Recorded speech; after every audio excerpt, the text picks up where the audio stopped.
Good morning, Autry Vikings. I hope everyone is having a great day. Today is day 4 of our virtual learning, and I'm going to share another book off of my app called Sora that I shared with you the other day, called Nevermore, The Trials of Morrigan Crow by Jessica Townsend. If you like magic, you will like this book. I really enjoyed it. I've read the entire series. We do have it in the CLC, but again, we have it on Sora as well. I just checked out book 1, and I'm only going to read to you, depending on the length, chapter 1 or a portion of chapter 1. But it is a really good book, and I highly suggest that once I'm done reading it, I'm going to turn it back in so somebody else can check it out. So let's get started. I'm scrolling through all of the stuff. Here's the I'll read the prologue in part of chapter 1. Prologue, Spring of 1. The journalist arrived before the coffin did. They gathered at the gate overnight, and by dawn they were a crowd. By 9 o'clock they were a swarm. It was near midday before Corvus Crow made the long walk from his front door to the tall iron rails, keeping them all at bay. Chancellor Crow, will this affect your plans to run for re-election? Chancellor, how soon will the burial take place? Has the president offered his condolences? How relieved do you feel this morning, Chancellor? Please, Corvus interrupted, holding up a gloved hand to silence them. Please, I wish to read a statement on behalf of my family. He pulled a piece of paper from the pocket of his smart black suit. We wish to thank you, the citizens of our great republic, for your support over the past 11 years, he read in a clear, authoritative voice, honed by years of demanding order in the chancery. This has been a trying time for our family, and the distress will no doubt linger for some time yet. He stopped to clear his throat, looking up for a moment at his hushed audience. A sea of camera lenses and curious eyes gleamed back at him. A ceaseless assault of flashes and clicks. The loss of a child is difficult to bear, he continued, returning to his notes. Not only for our family, but for the townspeople of Jaffalax, who we know share in our grief. At least 50 pairs of eyebrows shot upward, and a few embarrassed coughs broke the monotony. But this morning, as we welcome the 9th age of the Winter Sea Republic, we know the worst is behind us. There was a sudden loud caw from overhead. Shoulders hunched and faces flinched, but nobody looked up. The birds had been circling all morning. The 8th age took from me my beloved first wife, and now it has taken my only daughter. Another piercing caw. One reporter dropped the microphone. He was thrusting at the chancellor's face and scrambled noisily to pick it up. He turned pink and mumbled an apology, which Corvus ignored. However, he continued, it has also taken with it the danger, doubt, and despair that plagued her short life. My dear Morrigan, he paused and grimaced, is finally at peace, and so must we all be. The town of Jackaflax, indeed, the entire state of Great Wolfacre, is safe again. There is nothing to fear. A murmur of uncertainty rippled through the crowd, and the onslaught of cameras flashes seemed to slow. The chancellor looked up at them, blinking. His paper rustled in the slight wind, or perhaps it was his hand shaking. Thank you. I will not be taking any questions. Chapter 1. The Cursed Crow. Winter of 11. 3 days earlier. Now, students, I'm just going to have a teachable moment here. A lot of times when we're reading together, if I'm in a group of people that's reading, they want to skip all of that stuff that says there before, and they just want to start with the kitchen, okay? But if you skip that, you're going to lose some important information, because the cursed crow, her last name's Crow, and she was cursed. And winter of 11, she's 11 years old, and this is winter. And 3 days earlier is very important. All right. The kitchen cat was dead, and Morrigan was to blame. She didn't know how it had happened or when. She thought perhaps he'd eaten something poisonous overnight.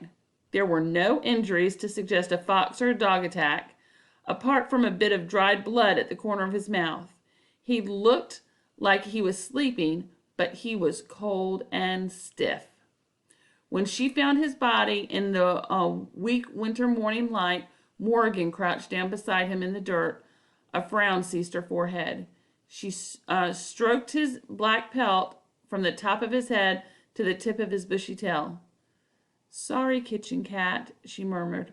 Morgan thought about where best to bury him and whether she should ask grandmother for a bit of nice linen to wrap him in. Probably best not to, she decided. She'd use one of her own nightshirts. Cook opened the back door to give yesterday's scraps to the dogs and was so startled by Morgan's presence she nearly dropped her bucket.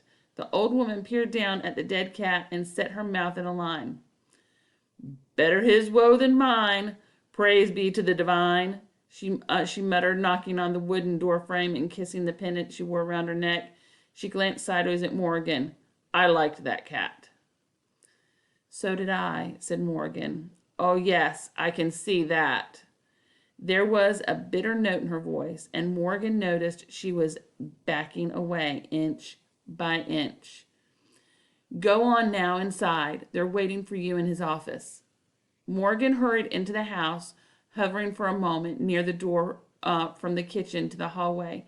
She watched Cook take a piece of chalk and write "Kitchen Cat Dead" on the blackboard at the end of the long list of mostly recently, including spoiled fish, Old Tom's heart attack, floods in North Proper, and gravy stains on best tablecloth. I can recommend several excellent child psychologists in the greater Jackaphilax area. The new caseworker hadn't touched her tea and biscuits. She traveled 2.5 hours from the capital by rail that morning and walked from the train station to Crow Manor in a wretched drizzle. Her wet hair was plastered to her head, her coat soaked through. Morgan was struggling to think of a better remedy for this misery than tea and biscuits, but the woman didn't seem interested. "I didn't make the tea," said Morgan, "if that's what you're worried about." The woman ignored her. "Dr. Fielding is famous for his work with cursed children. I'm sure you've heard of him. Dr. Llewellyn is also highly regarded if you like gentler, more maternal approaches." Morgan's father cleared his throat uncomfortably. "That won't be necessary." Corvus had developed a subtle twitch in his left eye that had appeared only during these mandatory monthly meetings, which signaled to Morgan that he hated them as much as she did. Coal black hair and a crooked nose aside, it was the only thing her father and daughter had in common. "Morgan has no need of counseling," he continued. "She is a sensible enough child. She is well acquainted with her situation." The caseworker chanced a fleeting look at Morgan, who was sitting beside her on the sofa and trying not to fidget. These visits always dragged. Chancellor, without wishing to be indelicate, time is short. Experts all agree we're entering the final year of this age, the final year before eventide. Morgan looked away out the window, casting around for a distraction, as she always did when someone mentioned the E word. "You must realize this is an important transitional period for..." "Have you the list?" Corvus said with a hint of impatience. He looked pointedly at the clock on his office wall. Of course." She drew a piece of paper from her folder, trembling only slightly. The woman was doing rather well, Morgan thought, considering this was just her second visit. The last caseworker barely spoke above a whisper, and would have considered it an invitation to disaster to sit on the same piece of furniture as Morgan. "Shall I read it aloud? It's quite short this month." "Well done, Miss Crow," she said stiffly. Morgan didn't know what to say. She couldn't really take credit for something she couldn't take credit for something she didn't control. "We'll start with the incident requiring compensation. The Jackaphilax Town Council has requested 700 cred for damage to the gazebo during a hailstorm. I thought we'd agreed that extreme weather events could no longer be reliably attributed to my daughter, said Corvus. After that forest fire in the Ulf turned out to be arson, remember?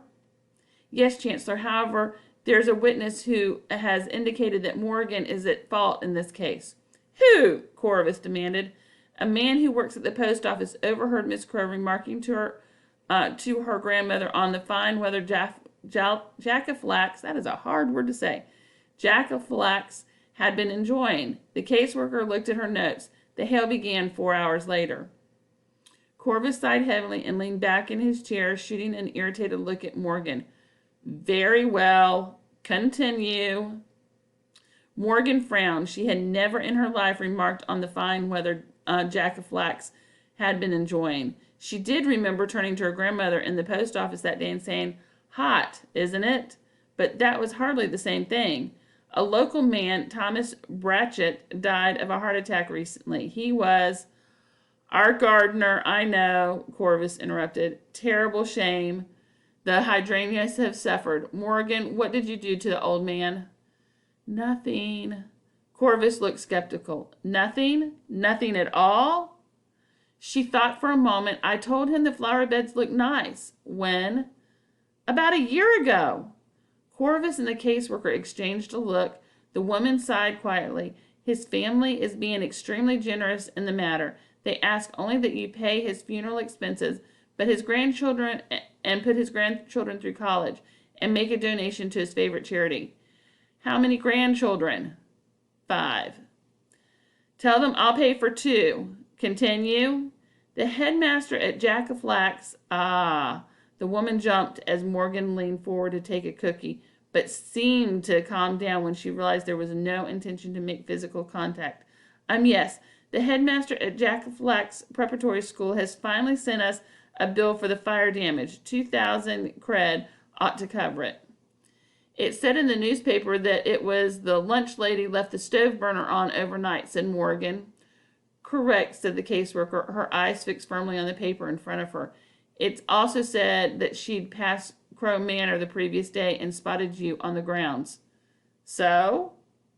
She said you made eye contact with her. I did not. Morgan felt her blood begin to rise. That fire wasn't her fault. She'd never made eye contact with anyone. She knew the rules.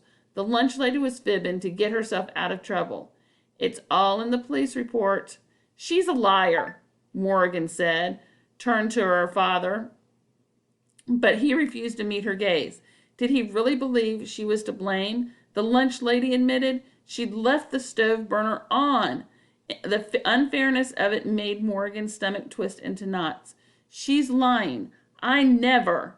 That's quite enough from you, Corvus snapped. Morgan slumped down in her chair, folding her arms tight across her chest. Her father cleared his throat again and nodded to the woman. You may forward me the bill. Please finish the list. I have a full day of meetings ahead. That's all on the financial side of things, she said, tracing a line down the page with a trembling finger. There are only 3 apology letters for Miss Crow to write this month. One to a local woman, Mrs. Calpurnia Maloff, for her broken hip. Far too old to be ice skating, Morgan muttered. One of the Jalifax Jam Societies for a ruined batch of marmalade, and one to a boy named Pip Gilchrist who lost the Great Wolf Acre State Spelling Championship last week. Morgan's eyes doubled in size. All I did was wish him luck. Precisely, Miss Crow, the caseworker said as she handed the list over to Corvus. You should have known better, Chancellor. I understand that you're on the hunt for another new tutor. Corvus sighed. My assistants have spoken to every agency in Jalifax, and some are as far as the capital. It would seem our great state is in the throes of a severe private tuition drought. He raised one dubious eyebrow.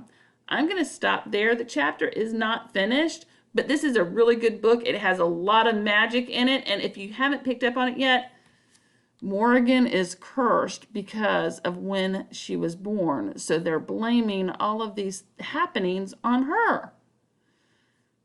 Yeah, weird. But it's a really good book, and I highly recommend it. take some time, check it out over Sora, and enjoy reading. I hope you're all enjoying your reading. I have my cup of elderberry tea here that I'm enjoying. And I hope you guys are having a great time doing your schoolwork. But I do hope that you take a little time to do some reading. And don't forget to log your reading. We have a link on the school's website where you can log your reading specifically for this virtual learning. And it will also count towards our 20 books in 2020. At the bottom of the survey that you fill out for your reading, I'm letting you vote for our March Madness since we had to cut that off, and since it was when you check out a book, so now it's when you log a book, you get to vote for your favorites in March Madness. We are down to our Elite 8. So we have 8 books in the running right now. I may let that run for 2 weeks, and then we'll do the last round the next 2 weeks. So happy reading, and stay safe. Wash your hands a lot. I've already washed mine twice this morning. So wash your hands a lot. Bye.